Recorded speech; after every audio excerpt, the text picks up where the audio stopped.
আজ আমি উচ্চ মাধ্যমিকের ভূগোল বিষয়ের বহির্জাত প্রক্রিয়া ও তার সংশ্লিষ্ট ভূমিরূপ অধ্যায়ের শর্ট কোশ্চানগুলি নিয়ে আলোচনা করব।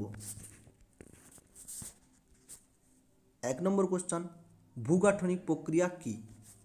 যে সকল প্রাকৃতিক প্রক্রিয়ায় ভূপৃষ্ঠের উপরিভাগ অর্থাৎ বহিরাবরণের পরিবর্তন ও বিবর্তন ঘটে চলেছে তাদের ভূমিরূপ প্রক্রিয়া বলা হয়। দ্বিতীয়ত, বহির্জাত প্রক্রিয়া কাকে বলে? যে প্রাকৃতিক প্রক্রিয়া দ্বারা ভূপৃষ্ঠের উপরিভাগে বিভিন্ন প্রাকৃতিক শক্তি অর্থাৎ সূর্যোত্তাপ, বৃষ্টিপাত, আবহাওয়া বিকার, হিমবাহ, সমুদ্র তরঙ্গ, ভৌমজল প্রভৃতি ক্ষয়, বহন ও সঞ্চয় কার্যের মাধ্যমে ভূমিরূপের পরিবর্তন ও বিবর্তন সাধন করে চলেছে তাদের বহির্জাত প্রক্রিয়া বলা হয়। এর বৈশিষ্ট্য হিসেবে বলা যেতে পারে এটি অত্যন্ত ধীরগতির প্রক্রিয়া, অর্থাৎ এর ফল তৎক্ষণাৎ বোঝা যায় না, তবে মরু অঞ্চলে বালিয়াড়ি সৃষ্টির ক্ষেত্রে এর ব্যতিক্রম লক্ষ্য করা যায়। তৃতীয়ত, গ্রেড কি? 1876 সালে জি.কে. গিলবার্ট ভৌগোলিক ক্ষয়চক্রের আলোচনায় সর্বপ্রথম গ্রেড শব্দটি ব্যবহার করেন। তাহলে শর্ট কোশ্চেন হিসেবে আসতে পারে যে গ্রেড শব্দটি প্রথম কে ব্যবহার করেন?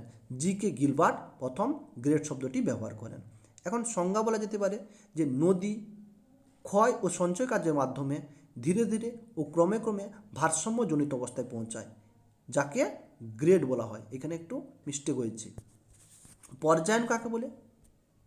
ক্ষয় ও সঞ্চয় কার্যের সম্মিলিতভাবে কোনো ভূমিরূপের সমতল অবস্থায় আসার প্রক্রিয়াকে পর্যায়ন বা গ্রেডেশন বলা হয়। আরোহণ কাকে বলে? যে প্রক্রিয়ায় নদী, বায়ু, হিমবাহ প্রভৃতি প্রাকৃতিক শক্তি দ্বারা ক্ষয়জাত পরিবাহিত সমস্ত পদার্থের পুঞ্জীভবন ও সঞ্চয় ঘটে এবং ভূপৃষ্ঠের উচ্চতা বৃদ্ধি পায় তাকে আরোহণ বলে। এছাড়াও মনে রাখতে হবে আরোহণ প্রক্রিয়ায় মুখ্য ভূমিকা পালন করে নদী। আরোহণের ফলে ভূমির ঢাল হ্রাস পায় ও সমভূমি গঠিত হয় এবং আরোহণের ফলে বিভিন্ন ধরনের সঞ্চয়জাত ভূমিরূপ যেমন বদ্বীপ, পলিগঠিত সমভূমি, স্বাভাবিক বাঁধ, প্লাবনভূমি ইত্যাদি গড়ে ওঠে। অবরোহণ কাকে বলে? বহির্জাত প্রক্রিয়াসমূহের মধ্যে যে সব প্রাকৃতিক প্রক্রিয়া ভূপৃষ্ঠের উঁচু স্থানগুলিকে নগ্ন করার মাধ্যমে নিম্ন সীমায় নিয়ে আসে এবং ভূমিরূপের উচ্চতা হ্রাস ঘটায় তাকে অবরোহণ বলে। অবরোহণ প্রক্রিয়ায় আবহাওয়া বিকার, ভয়, পুঞ্জিত ক্ষয়, নগ্নীভবন মুখ্য ভূমিকা পালন করে। পরের প্রশ্ন, প্রিন্সিপল অফ জিওমরফোলজি গ্রন্থটি কার লেখা? থর্নবেরি। জিওগ্রাফিয়া গ্রন্থটি কার লেখা? উত্তর স্ট্রাবো। পরের প্রশ্ন, present is the key to the past উক্তিটি কার? James Hutton.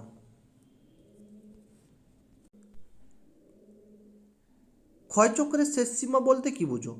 বহির্জাত প্রক্রিয়াসমূহের সম্মিলিত ক্ষয় ও সঞ্চয় কার্যের মাধ্যমে উঁচু নিচু ভূভাগ একটি সাধারণ তল বা পৃষ্ঠে পরিণত হয়। এই সাধারণ তল বা পৃষ্ঠই হলো ক্ষয়চক্রের শেষ সীমা। কোন প্রক্রিয়ার মাধ্যমে ভূমিরূপের উচ্চতা বৃদ্ধি পায়? আরোহণ প্রক্রিয়ার মাধ্যমে ভূমিরূপের উচ্চতা বৃদ্ধি পায়। কোন প্রক্রিয়ার মাধ্যমে ভূমিরূপের উচ্চতা হ্রাস পায়? অবরোহণ প্রক্রিয়ার মাধ্যমে ভূমিরূপের উচ্চতা হ্রাস পায়। বহির্জাত প্রক্রিয়ায় অংশগ্রহণকারী প্রধান উপাদানগুলি কী কী? নদী, বায়ু, হিমবাহ, সমুদ্র তরঙ্গ, ভৌমজল বহির্জাত প্রক্রিয়ায় অংশগ্রহণকারী প্রধান উপাদান। উল্কাপাত কোন ধরনের প্রাকৃতিক প্রক্রিয়া? উল্কাপাত এক ধরনের অপার্থিব প্রাকৃতিক প্রক্রিয়া। ধস কোন প্রক্রিয়ার অন্তর্গত? ধস পুঞ্জিত ক্ষয়ের অন্তর্গত। লাভা সঞ্চয় প্লাবনভূমি কোন প্রক্রিয়ার অন্তর্গত? আরোহণ প্রক্রিয়ার অন্তর্গত। কে ইনসেলবার্গগুলিকে বোনহার্ট নামকরণ করেছেন? উইলিস। উইলিস ইনসেলবার্গগুলিকে বোনহার্ট হিসেবে নামকরণ করেছেন।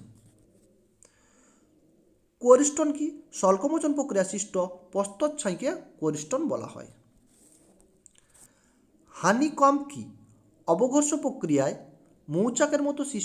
মৌচাকের মতো অসংখ্য ক্ষুদ্র ক্ষুদ্র ছিদ্র তৈরি হয়, তাকে হানিকম্ব বলে। অক্সিডেশনের ফলে শিলায় মরিচা বলে। অর্থাৎ যদি প্রশ্ন আসে রাসায়নিক অববাহিকারে কোন প্রক্রিয়ার ফলে শিলায় মরিচা পড়ে, অ্যান্সার অক্সিডেশন প্রক্রিয়ায়। অবরোহণের শেষ সীমা কি? অবরোহণের শেষ সীমা হচ্ছে নিকটতম সমুদ্র। দুটি অন্তর্জাত শক্তির উদাহরণ দাও। দুটি অন্তর্জাত শক্তি হলো ভূ আলোড়ন, পাত সঞ্চালন। শিটিং কি? শীতপ্রধান অঞ্চলে ভূমির উপর সঞ্চিত বিপুল পরিমাণ বরফের স্তূপ অপসারিত হলে নিচের শিলাস্তর চাপ মুক্তির কারণে হবে। চাপ মুক্তির কারণে প্রসারিত হয়ে খণ্ডবিখণ্ড হয়ে যায়, একে শিটিং বলে। নগ্নিভবন কাকে বলে? আবহবিকার ও ক্ষয়ভবনের মিলিত প্রক্রিয়াকে নগ্নিভবন বলে।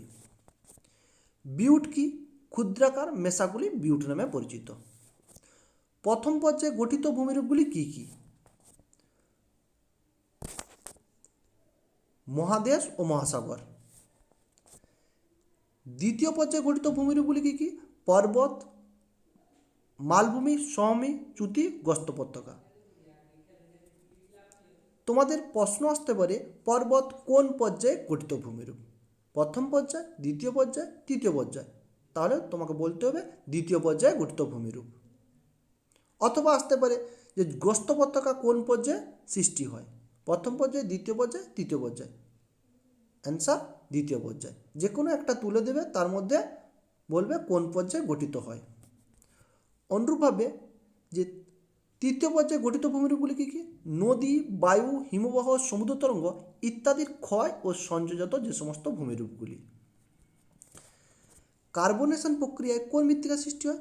চার্ণোজেম মৃত্তিকা সৃষ্টি হয়। ক্ষয়ভবন কাকে বলে? আবহবিকারের মাধ্যমে উৎপন্ন ও মূল শিলার নিকটে থাকা শিলাচূর্ণ যে প্রক্রিয়ায় নদী, বায়ু, হিমবাহ, সমুদ্র তরঙ্গ, অভিকর্ষজ টান প্রভৃতি প্রাকৃতিক শক্তি দ্বারা অন্যত্র পরিবাহিত ও স্থানচ্যুত হয় তাকে ক্ষয়ভবন বলে। নগ্নিভবন কাকে বলে? আবহবিকার ও ক্ষয়ভবন ও পুঞ্জিত ক্ষয়ের সম্মিলিত প্রভাবে শিলাস্তরের উপরিভাগ বিভিন্নভাবে অপসারিত হলে অভ্যন্তরভাগ উন্মুক্ত হয়ে পড়ে। এইভাবে শিলাস্তরের ভিতরের অংশ উন্মুক্ত হওয়ার প্রক্রিয়াকে নগ্নিভবন বলে। ভূমিরূপ গঠনে মুখ্য ভূমিকা পালন করে কোন প্রক্রিয়াগুলি? পার্থিব প্রক্রিয়াগুলি ভূমিরূপ গঠনে মুখ্য ভূমিকা পালন করে। পরবর্তী অধ্যায়ের শর্ট কোশ্চেনগুলি এইভাবে পিডিএফ আকারে পাওয়ার জন্য চ্যানেলটিকে সাবস্ক্রাইব করুন।